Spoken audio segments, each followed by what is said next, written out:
வணக்கம்.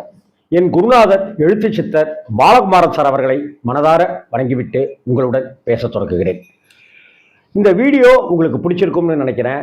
இந்த வீடியோவில் இருக்கிற விஷயம் இன்னும் ரொம்ப பிடிச்சிருக்கும் அப்படின்னு நான் நம்புறேன். குழந்தையோட பேரு திரையக்ஷரி.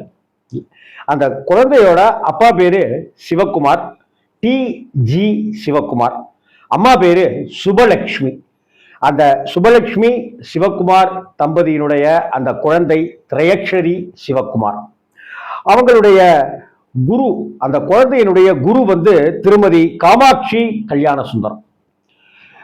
இந்த குழந்தைய சமீபத்தில் முனீஸ்வர சாஸ்திரிகள் அண்ணாவுடைய ஒரு அந்த ஹோமத்தில், சனி பயிற்சி ஹோமம், குரு பயிற்சி ஹோமம், ராகு கேது பயிற்சி ஹோமம்னு நடத்தினார்.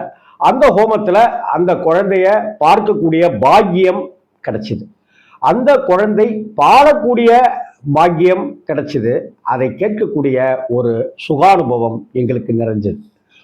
அந்த திரையக்ஷரி அப்படிங்கிற அந்த பொண்ணு பாட பாட பாட நம்ம மனசுல இருந்த துக்கங்கள் எல்லாம், கஷ்டங்கள் எல்லாம் அப்படியே வடிந்து காணாம போயிடுச்சு அப்படின்னு தான் சொல்லணும். அந்த குரல் பலம், குரல் ஜாலம், சங்கீத ஞானம், இப்படியெல்லாம் ஒரு குழந்தை அமைவதற்கு பூர்வ புண்ணியம் செய்திருக்கணும். இந்த குழந்தைகளுடைய பெற்றோரா இருக்கட்டும், இந்த குழந்தைகளுடைய தாத்தா யாரு அப்படின்னு விசாரிச்சா நம்ம முனீஸ்வர சாஸ்திரிகள் அண்ணா அப்படின்னு இருக்கும் பொழுது இன்னும் அந்த ஆனந்தத்துக்கு அளவே இல்லை. கம்பன் வீட்டு கட்டுத்தறி அப்படின்னு சொல்றது போல முனீஸ்வர சாஸ்திரிகள் அண்ணா வீட்டினுடைய பேத்தி வேற எப்படி இருக்கும்? சங்கீத, இசை, பக்தி அப்படிங்கிற அந்த ஞானங்களோட தானே இருக்கும். அந்த குழந்தையினுடைய முகத்துல அவ்வளவு தேஜஸ் தெரிஞ்சுது. சரி, இந்த குழந்தை எங்க இருக்கு, இந்த குழந்தை எந்த ஊர்ல இருக்கா அப்படின்னு பார்த்தாக்கா, அந்த தம்பதி சுபலட்சுமி சிவகுமார், அந்த தம்பதி குழந்தையோட அமெரிக்கால இருக்காங்க.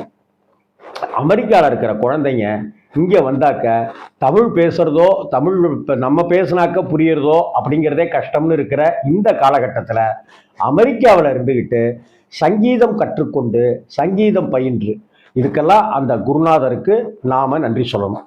அந்த பெண்மணி, அவங்களுடைய அந்த அந்த குழந்தையினுடைய குருநாதர், அவங்களுக்கு நாம நன்றி சொல்லணும்.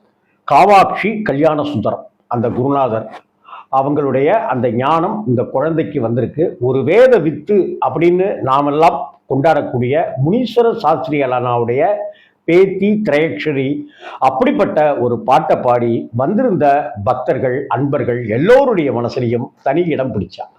அந்த குழந்தைக்கு திருஷ்டி சுத்தி போடணும் அப்படின்னு கூட நான் சொன்னேன். அப்பேற்பட்ட ஒரு இசையால் இறைவனையே வசப்படுத்தலான்னும் போது நாமெல்லாம் வசமாக முடியாதா என்ன, வசமாக மாட்டோமா என்ன? அப்படி ஒரு சங்கீத ஞானம் அந்த குரல்ல, அப்படி ஒரு தேன் குழைவு. இந்த குழந்தை இன்னும் ஒரு 10-15 வருடத்துல மிகச்சிறந்த முறையில சங்கீதத்துல, இசையில, குறிப்பா பக்தி இசையில அவ ஒரு தனித்துவமான ஒரு இடத்துக்கு வருவா அப்படின்னு என்னுடைய உள்ளுணர்வு சொல்லுது. அந்த திரையக்ஷரி அப்படிங்கிற குழந்தை ஒரு அம்பாள் ஸ்வரூபமாகத்தான் அப்படி பாடும்போது நான் உணர்ந்தது அப்படின்னு தான் சொல்லணும். அது மிக இல்லை. ஏன்னா ஒரு அம்பாள் ஸ்வரூபம், பெண்கள் அப்படின்னாலே சக்திகள், பெண் குழந்தைகள் அப்படின்னாலே பெண் தெய்வங்களுக்கு இணையானவர்கள். அதனாலதான் ஒரு வீட்டுக்கு வந்த பெண்ணாக இருக்கட்டும், அல்லது ஒரு வீட்டில் பெண் குழந்தை பிறந்ததாக இருக்கட்டும், மகாலட்சுமியே வந்துட்டா அப்படின்னு சொல்றோம். இங்க ஒரு மகாலட்சுமியாக, ஒரு சரஸ்வதி தேவியாக, ஒரு கலைவாணியாகத்தான் திரையக்ஷரி அப்படிங்கிற அந்த குழந்தைய நான் பார்த்தேன், நான் உணர்ந்தேன், நான் சிலிர்த்தேன். இந்த பாடலை நீங்கள் கேட்கும்போது நீங்களும் அதை உணர்வீர்கள். நமஸ்காரம்.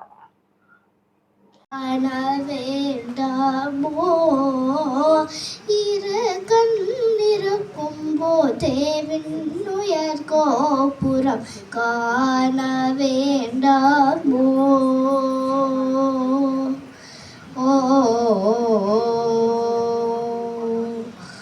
ஓட்டை சடலம் ஒடுங்க வெற்றிலம்பு, ஓட்டை சடலம் ஒடுங்க வெற்றிலம்பு, கூட்டலிருந்துயர் ஓட்டம் பிடிக்கும் முன் காண வேண்டாமோ?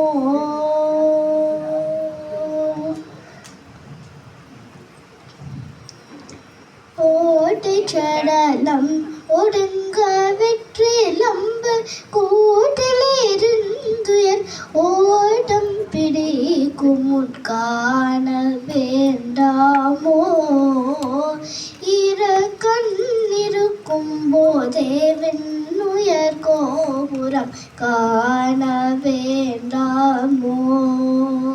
ஓ